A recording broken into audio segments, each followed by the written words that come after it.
I pushed my chair back from that dinner table slowly, the way you do when your knees ache and your heart aches even more. Everyone went quiet.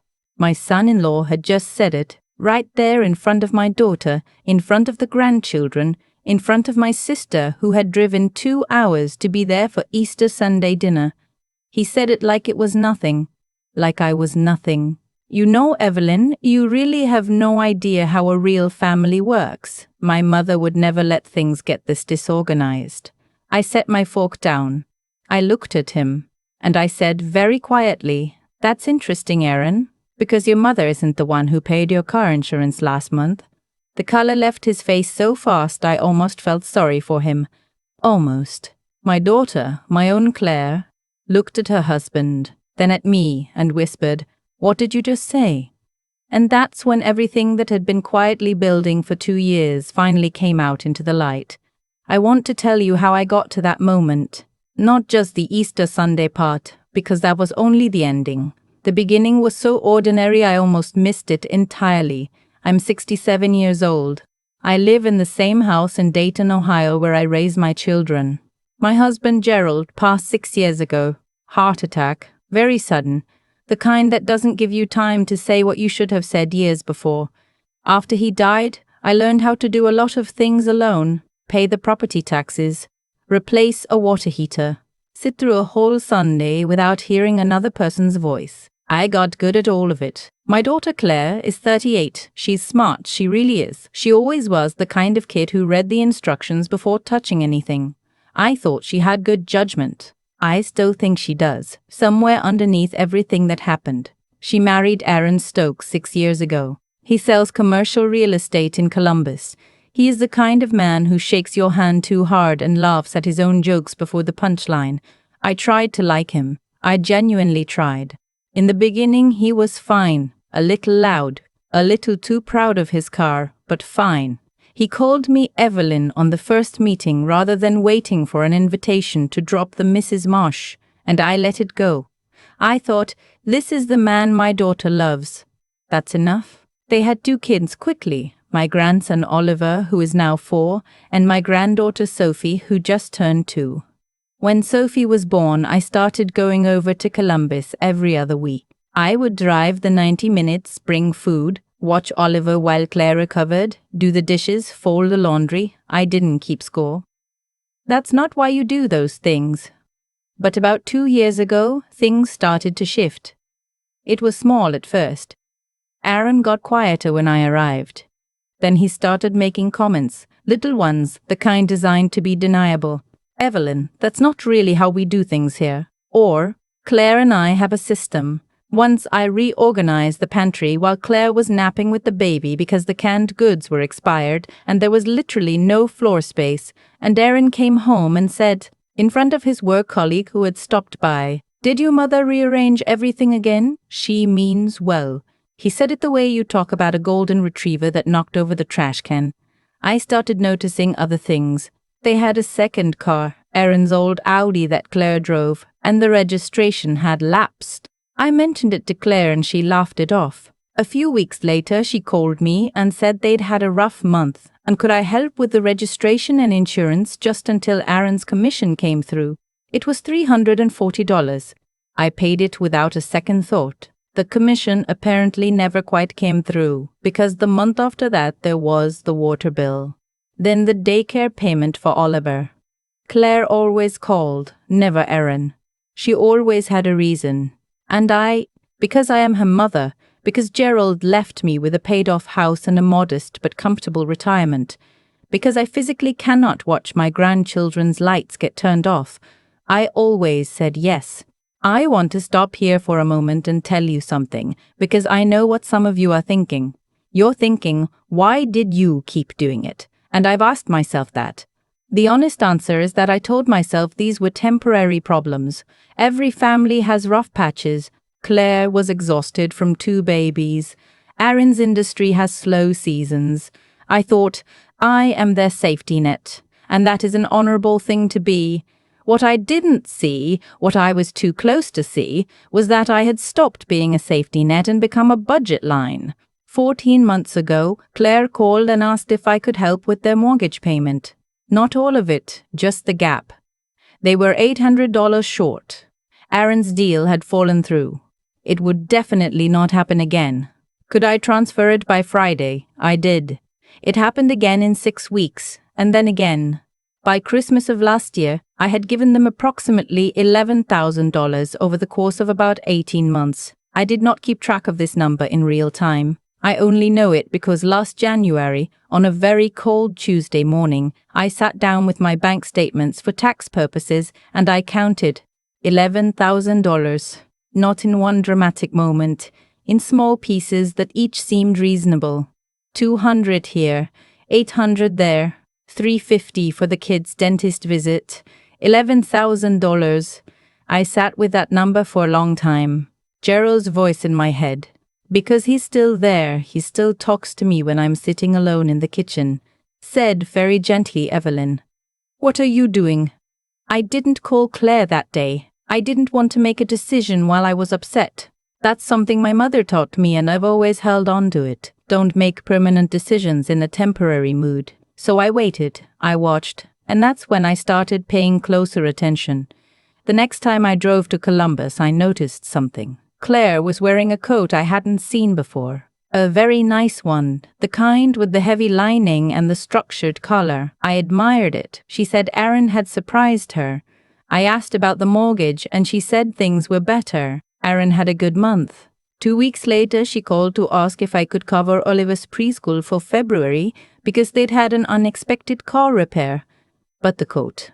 That coat had been purchased sometime in January or February. I knew the brand. My friend Nadine has one. I knew what it cost.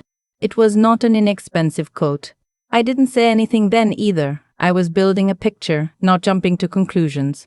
A month later, I came to Columbus for Oliver's 4th birthday party. It was a Saturday. The house was full of other parents and children, and I was in the kitchen cutting the cake when I overheard Aaron talking to his friend in the back hallway. I wasn't trying to listen. I heard my name, Evelyn, and I went still. She doesn't even ask what it's for anymore, Aaron said.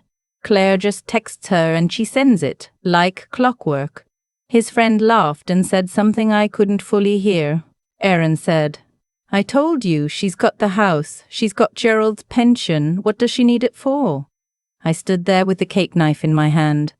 I am not a dramatic person. I didn't walk into that hallway. I didn't say a word. I finished cutting the cake. I smiled at the children.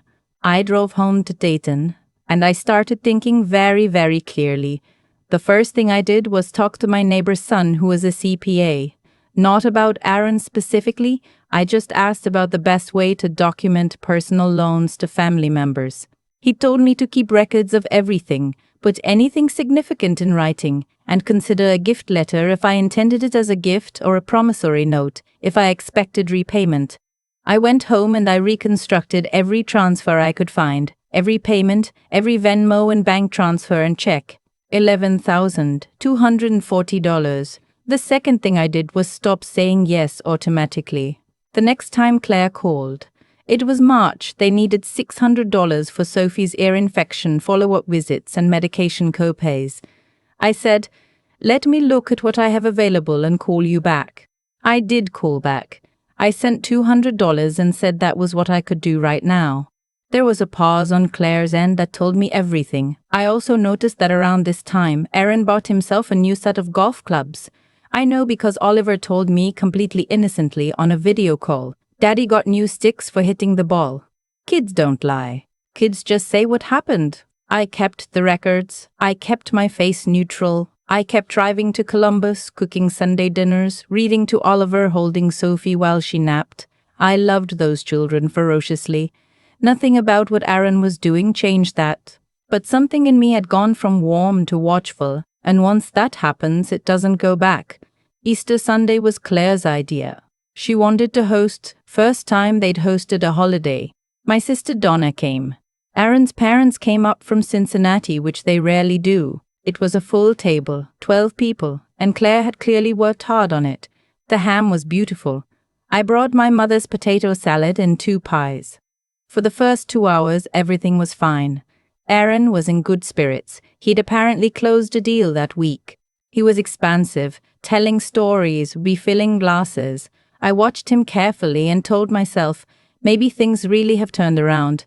Maybe I've been holding on to this too tight. Then Claire went to the kitchen to get the dessert, and Aaron's mother made an offhand comment about how wonderful it must be for Claire to have so much help from me, how lucky they were. She meant it kindly. Aaron smiled at that smile of his and said, "Oh, Mom, Evelyn's got her own way of doing things. It's fine." Then he paused, took a sip of wine and said it. "Honestly, Evelyn, I think my mother just has a different standard. She always knew how to keep things running smoothly." No offense. His mother looked uncomfortable. Donna's fork stopped moving. My grandson Oliver, who had no idea what any of this meant, looked up at me from across the table with his big brown eyes. I took one breath. I pushed my chair back just a little, and I looked at Aaron. Not with anger. Anger would have given him something to work with. I looked at him the way you look at a problem you've already solved. "You're right that your mother has certain strengths," I said. "I'm sure she's wonderful. I do wonder, though, did she pay your car insurance in February? Or the registration in November? I have the receipts if there's any confusion." The table went completely silent. Aaron set his wine glass down. That was a loan," he said. "We talked about that." "We didn't, actually," I said. "Claire called me. You were never on the phone." Claire had come back to the doorway with the pie. She was standing very still. I didn't raise my voice. "I want you to know that. I had thought about this moment for months, what I would do if it came, and I had decided that the thing I would not do is perform. No tears, no accusations, no speech, just facts. I have records going back to February of the year before last," I said. "I've kept everything. I'm not bringing this up to embarrass anyone. But when you compare me unfavorably to your mother at my own grandchildren's Easter table, I think it's fair to clarify what my involvement in this family actually looks like." Aaron's father cleared his throat. Donna was looking at her plate. Aaron's mother had gone very pink. Aaron said, "This isn't the time or place." "I agree," I said. "It really isn't. Which is why I didn't bring it up at Oliver's birthday or Christmas or any of the Sundays I've come to cook and clean and watch the children while you played golf with your new clubs." I paused. "I do think, though, that we should find a time to sit down together, the three of us, and have an honest conversation. Because I love my daughter, I love those babies, and I would like to keep showing up for this family. But I'm not an ATM with a grandmother's face, and I think we've all been pretending otherwise for long enough." Claire sat down slowly. She put the pie on the table. She didn't look at Aaron. His mother said very quietly, "Aaron." That was all she said, very quietly, "Aaron." That was all she said. Just his name. But there was a lot in it. Aaron didn't say anything else. He picked up his fork. He stared at his plate, and for the first time in 2 years, the table felt like mine again. The conversation we needed to have happened 4 days later. Not at the Easter table. I was right that it wasn't the time. But at my kitchen table in Dayton, with just the three of us and 2 cups of coffee and 1 cup of tea. Claire had done something in those 4 days. I don't know exactly what. But when she sat across from me, she looked like a woman who had been looking at her own life very honestly and didn't love everything she saw. Aaron sat next to her, and he was quieter than I had ever seen him. He didn't shake anyone's hand. He didn't tell any jokes. He apologized. It took him a while to get there. There was some preamble about stress and the market and not realizing how much it had added up, but he got there. I listened to all of it. I'm not a cruel person. I wasn't looking for blood. I was looking for acknowledgement, and I got it. Claire cried. Not dramatically, just a few tears that she kept wiping away quickly, the way she's done since she was a little girl. She said she had known things weren't right and she hadn't wanted to look directly at it. She said she was sorry. I believed her. We talked for almost 3 hours.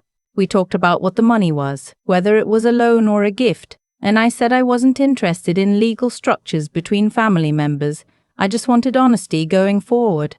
I wanted to know when they were struggling rather than being managed like a resource. I told them I would rather know the real number and think about how to actually help than be called on for whatever amount they'd decided I wouldn't question. I also told them something I hadn't said out loud before. I told them that Gerald's pension and my savings are not infinite. The time's 67 years old and I have to think about my own next 20 years. That I love them and the children desperately, but that money I give away is money I cannot use if I need medical care or home repairs or help of my own someday. I said it plainly because it was true and because I think we do people a disservice when we protect them from plain truths. Aaron didn't say much to that, but I saw something change in his face.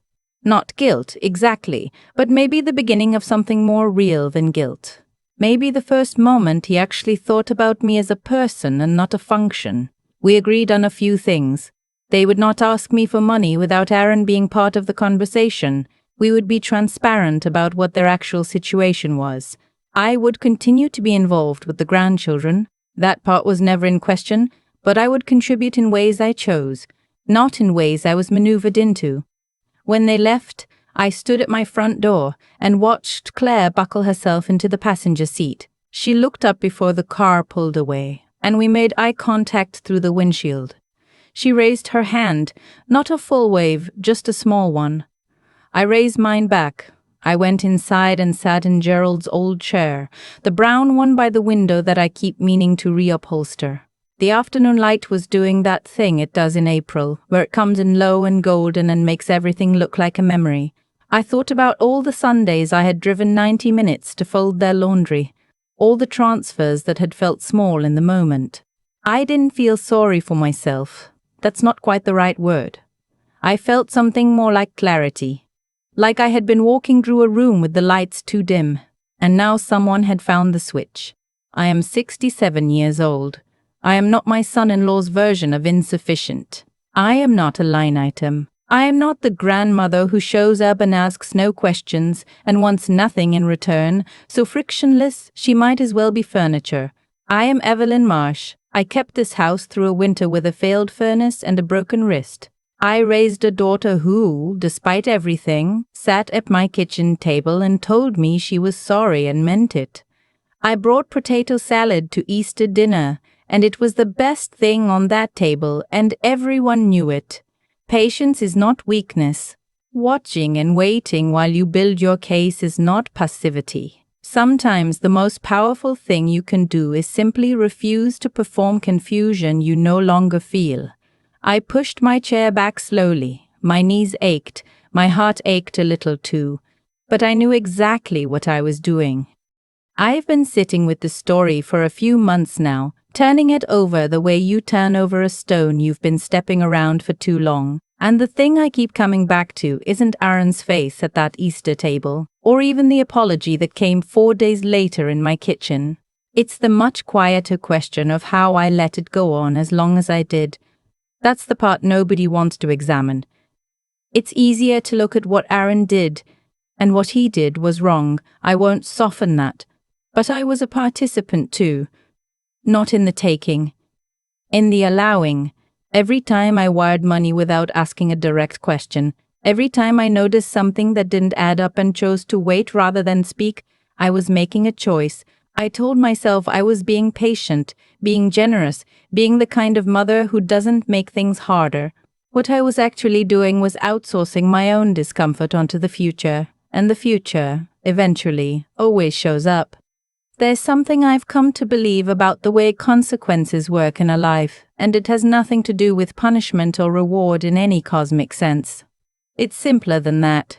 It's just cause and effect, the same law that governs everything else. When you move through the world treating other people's kindness as a resource to be extracted, you eventually find yourself at a table where the kindness has organized itself into a folder of receipts. Aaron didn't get caught because the universe decided to balance the scales. He got caught because he kept going. That's what people do when nothing stops them. They keep going a little further each time until the moment they've gone too far and the person across the table is no longer confused.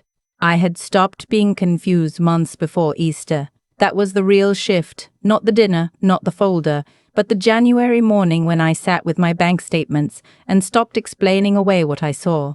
Intelligence isn't about being the smartest person in the room. It's about being willing to look directly at what's true even when it's uncomfortable. I had been intelligent enough to notice and foolish enough to look away. When I finally stopped looking away, everything else followed from that. And Claire, my daughter, who knew more than she let herself know, and who sat at my kitchen table 4 days later and cried those quick, dignified tears, she's been crying since she was 9 years old. I don't carry anger toward her. What I carry is something more like hope, because I watched her do a hard thing, look at herself honestly, and I know that's not easy for anyone. The people who can do that, who can sit with what they've allowed and decide to be different, those are the people worth staying close to. What I want to say, if I'm being direct, is this. Your patience is not a character flaw. Your generosity is not a weakness. But neither of those things requires you to be silent about what you see. You can be the person who shows up, who loves hard, who gives freely, and still be the person who keeps their own records and knows exactly where they stand. Those things are not in conflict. Wisdom is understanding that they were never meant to be. I'm 67. I have, God willing, a good stretch of life ahead of me. I intend to spend it being generous in ways I choose, loving my grandchildren ferociously, and never again mistaking my own discomfort for a reason to stay quiet. That, I think, is what all of this was for.